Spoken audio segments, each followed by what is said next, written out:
Hey, what's up, everybody? It's Matt Modi with OddsJam. Just coming to you live on this beautiful Thursday afternoon. Finally, the NBA is back. It was a long week with no NBA, but we made it past it. We're through. We're on the other side now, and now we have NBA to look forward to. So, for this live stream, I'll just be placing some live bets, placing some NBA bets, and looking at positive EV strategy, all that good stuff. But before I get started, I definitely want to make sure something that we make important. We make sure people know how important it is on every live stream, and that's just signing up at every sportsbook that you have available in your state. So I would recommend, if you are not currently signed up for every sportsbook that is in your state and it is legal, to check out the links in the description of this YouTube video, and then sign up anywhere you're not, and use those links because you could take advantage of the sign up bonus. So it's incredibly important. It's how I've been able to profit using OddsJam. It's how I've been able to profit just betting on sports in general. It's just to be signed up everywhere you can. You have the best. When you do that, you're just giving yourself the best opportunity to find a positive EV bet. You're giving yourself the best opportunity to just find the best odds. Even if you're not looking at the positive EV page, you're just finding the best odds. So incredibly important. You need to be signed up everywhere you can. So definitely make sure to do that. And yeah, I think that's it. So let me go ahead and share my screen. All right, everything's working here. So here's my homepage. Yesterday, I had a little bit, still up for the week, which is good, up about $60 for the week. I believe I was down about $85 or something yesterday. Yesterday ended up being a tough one for me. My two NCAA plays of the day, one of them was just a push. The other one lost. So lost about, I think, 100 on that one. And that was pretty much broke even after that. So the live stream itself, I only had 3 plays. So it wasn't, and two of them lost, but they were both low money line bets against underdogs, or I bet 4 underdogs. They both lost. So pretty much broke even there. I think I was down about $10 on the live stream. So overall, not a great night for me last night, but I'm still up for the week. And that's all that matters. Just stack green weeks upon green weeks. And eventually you'll have weeks like this where I was up almost 1,200, or like this when it was 950, and then you see the total profit almost 9K. This is solely from using OddsJam. So it's incredibly important. And then this bet tracker is which I use to track everything. You'll see everything I have pending once this loads. And this is everything I bet from the positive EV page. You see here, everything's positive EV. Looks like I do have a bet that unfortunately did not beat closing line. That's what the red means. And like I said, this bet tracker is completely free. So you don't need to be a paid OddsJam subscriber to use this. And it's just an incredibly easy way to see if you're placing the right bets as far as beating the closing line. And then it also feeds into this homepage here, which shows all my profits. So profit over time I love, because you can see that since I've been using OddsJam, I only have 4 weeks where I'm down. One of them was unfortunately 2 weeks ago, which is a Super Bowl week. That's okay. I like this profit by sportsbook, which I guess doesn't want to load. Let me refresh it. Here we go. To see that I'm most profitable when I'm using BetMGM, up about almost $4,000 using BetMGM, and for whatever reason, I just can't get FanDuel right, down like 260 using FanDuel. And then Barstool and BetRivers down 21 for Barstool, BetRivers 19. So pretty much even money there. But yeah, and like I said, all this stuff is free in the bet tracker, and it auto grades it for you. So you wake up, you place all your bets. You can watch the games if you want. You can check to see how your bets are doing, or you can just wake up and see if you profited or lost. So I have a decent amount today. Looks like 1, 2, 3, 4, 5, 6 total. Haven't beat closing line, but still majority green. This Ohio State one was plus EV when I placed it. Now it's all the way at plus 116. So I might cash this one out on BetMGM. Let's see if I can. That's the beauty of having this bet tracker, is it tells you, like I said, when your odds are no longer green, no longer beating the closing line. And you can set up text alerts, which I have, but I sometimes like to wait a little bit closer to game time to see if possibly the odds change back in my favor. In this case, especially for this Ohio State one, it just keeps getting worse and worse. So I'll go, want to make sure I cash this one out if it lets me. So let's see my bets. Can't cash out Patrick Beverly. I can't cash out Ohio State. So I'm going to go ahead and do that. So now cash it out. That's one less bet that didn't beat closing line. So just easy way to keep yourself profitable. But with that, I will get to the positive EV page. So this is the bread and butter of where I make the majority of my bets. I like to keep constantly refreshing it because sometimes just as odds are updating on sportsbooks, they might not appear here. So keep refreshing and seeing what odds pop up for you.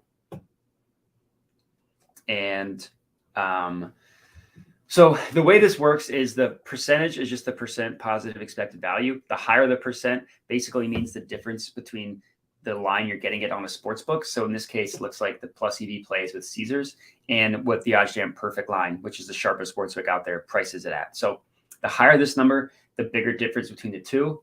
The higher number, the better.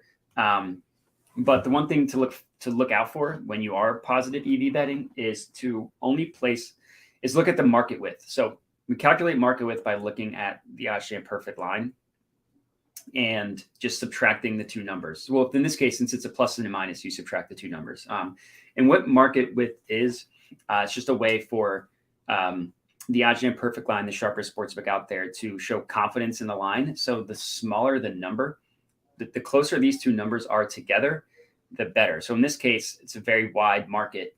What's that, like 60, 67, something like that? I believe that's 67 or 57, 47, whatever it is. It's a high number. It's above the limit. So for player props, we don't bet anything above 40 cents. That's the number that we deem to be the profitable number. And then for game props, we don't bet anything above 25 cents. So this one would not be a play, this hockey one.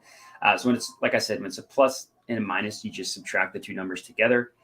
172 minus 125, I think that's 47. I'm not great with math, top of my head. And if it's two minuses, like, let's find an example. Like this one here, you just add those two together. So this one would be 30, 26 plus 4. Pretty easy stuff. So let's refresh. Start placing some bets. Let me wait for this to load. Let me refresh it. I'm having some of course it just loaded. I'm having some internet problems, so my apologies.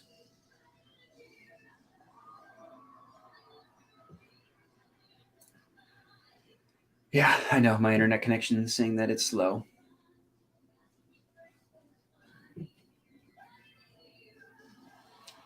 Unfortunately, my dogs aren't up here with me today. I know someone in the comments yesterday said, enough talk about the dogs, let's see them. They're downstairs. They're just getting ready for dinner. So they're not currently up here with me. If they were, I would show them in this dull time. Let me refresh again.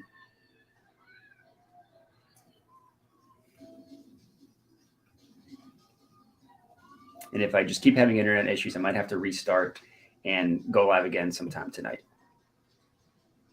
So let's see here. I'll wait a little bit.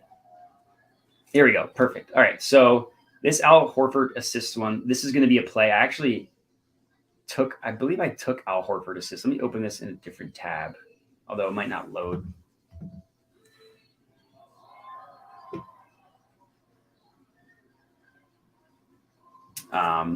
Maybe not. I thought I took Al Horford. Maybe not.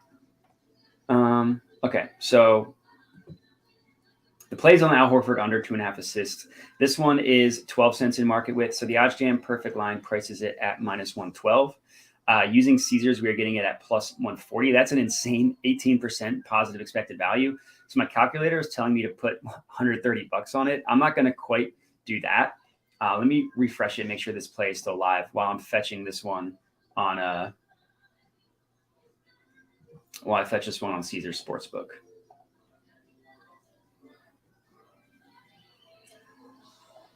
That's my open bet.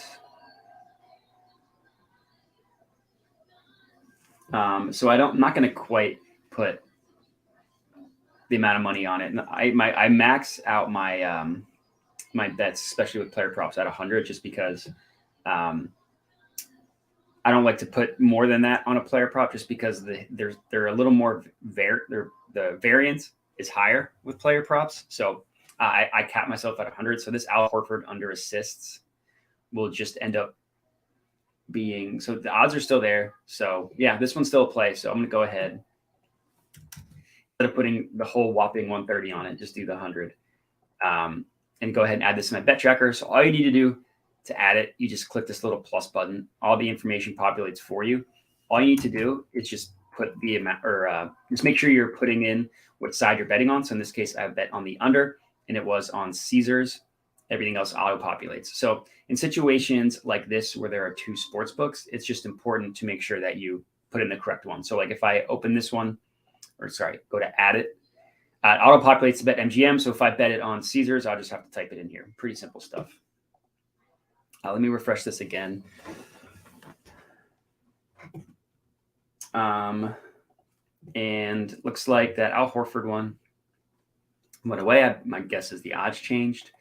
So let's go. And then the last thing with player props is I only bet something above 5 to 7%. So in this case, there's no options for me here because everything is not within market width. I'll go ahead and lower this to 5. So this DeAndre Ayton one is a play. Looks like the play's on the over 10.5. So it's 30 cents in market width, as you can see. And this will be the last player prop. So I'll filter out player props and I'll just look at game props after this. And as you can see, 30 cents in market width, 130 minus 100. It's just 30. Looks like this is a $60 play for me. So I'll go ahead and lock this in on BetMGM. NBA. And he plays for the Suns. No Chris Paul, but I think the Suns will be fine. Player props, rebounds, Ayton over 10.5 plus 100. It was a $60 bet for me. Place bet. And add it to my tracker. All right, so that's the second bet I've placed, second player prop. Refresh it, make sure no player props have popped up. And if they haven't, then I will, I'll just, like I said, filter them out. Let's see. Nope, nothing added. So let me go ahead and take out player props and go back to the page. So there looks like whoops, didn't mean to do that. So it looks like there's nothing above 5% positive EV. So what I'm going to do here now is look for a market that is 15 cents or below. Generally, the lower you get with the percentage positive EV, obviously the lower the difference is between the OddsJam perfect line and the line we're getting it at. So the lower we get, the more I try to look for a tighter and tighter market. So in this case, I'm going to try and find one that is 15 cents and below, because if you're finding one that's that tight of a market and you're still getting positive expected value, that's just a really valuable bet. So we like to sometimes put more than that on it. So let me see if I could find an example, and then I'll go ahead and lock that in. So again, we add these together. So now to play 24, 23, 26, 30, 20, 16. Okay, so still nothing. If I end up not finding one, that's fine. Sometimes the best bet you place is the one, or the best bet is when you don't place, right? That's the saying. Here's one, 14. Looks like the play is on Golden State Warriors minus 11.5. So a big number. Trailblazers, they traded their whole team, but they've actually been playing better recently, which is funny. But it's like it's telling me to put 20 on it. So I'll go ahead and double this because of the tight market. I'll go ahead and put 40 on it. Sometimes I've even tripled it, but it's not a situation in this one where I'm tripling it. So the play was 11.5. Was it plus 125? Yes. So $40 play, not quite 50. Let's bet, and we are good to go. So let me add this to my bet tracker again. Bet tracker is completely free. It's an incredible feature. It gives you all the info that you see here on my homepage is all from the bet tracker, and it auto grades it for you. It tells you whether your odds have beaten closing line or not. It's just a great feature. And again, it's completely free. So cannot recommend that enough. Sign up, use the bet tracker, start finding out your profit and loss. Of course, now it's not loading again. Well, if I keep having internet issues, I might just call it, place some bets. Okay, so here are the three. Looks like the 8-1 has updated. The CLV hasn't updated for the other two, but that's fine. Go back to the positive EV page, see if there's something new. Looks for one. Let's look for one 15 and below again. 20, it's close. 14, and we just locked in. 17, 25. Another one on the Warriors. I already got it. What's this, 9.5? I'll do 60 on this one because so if they just cover the spread but not the alternate spread, I still would have profited. So I don't hate that. A lot of exposure to the Warriors, which I sometimes try to avoid, but in this case, since they're both on BetMGM, which as you saw is the best one for me, and they're both such tight markets that I don't hate it as much. This one, the Hawks money line, what's that? 14 cents. Again, on Bet MGM, I'll do that. I'll put 30 on the Bulls or the Hawks money line. Plus 140, was that right? Yes. 30. So you notice a lot of these are plus money. It's no secret that betting plus money is more profitable than not. Logic, obviously, being you don't have to win 50% of your bets if you're betting plus money. So especially for player props, I love when they're plus money because, like you said, you don't have to win 50%. All right, so still nothing above 5%. So let me go ahead and add in player props and see if anything new popped up. And if not, then I will go ahead and skedaddle. Let's see. Not within market width. Not within market width. Again, not within. This one is this hockey one. Looks like the play is Patrick Lane under 0.5 points. I don't know a ton about hockey, but I know a ton about profitable bets. So I'll go ahead and take this one. So the play is on Florida Panthers versus Columbus Blue Jackets. And then this will be the last one I place. And then I'll go ahead and skedaddle on out of here. Not logged in yet. Guess it didn't save me. That's all right. So I want to go to hockey. The play was on, let me go to the schedule. The play was on this one, Columbus Blue Jackets. And I need to go to player props, not power play points, just points. And it was Patrick Lane under 0.5, plus 140, 65, perfect. So go ahead and lock this in and good to go. So let me add it to my bet tracker. Again, I'll say that for the 100th time, completely free. So that one was 9% positive EV. That's pretty good. I like that for a player prop. And it's plus money, plus 140. So make sure one last refresh. If it lets me, if it doesn't, then no problem. Yeah, it's not loading. So placed 1, 2, 3, 4, 5, 6 total bets. Looks like 2 of them have the CLV have populated. They're both still positive CLV, which is good. I will track how I do in tomorrow's stream. So like I said, for the week, I'm up $66, hoping to be up more tomorrow, but we will see. But thanks for watching. And again, the way I was able to place all these positive EV bets is just by signing, because I'm signed up everywhere that's legal in my state in Virginia. So I cannot recommend that enough. Make sure you sign up everywhere you can. Check out the links in the description. Go ahead and sign up. But as far as this broadcast is, I'm out. Thanks for watching and have a good one.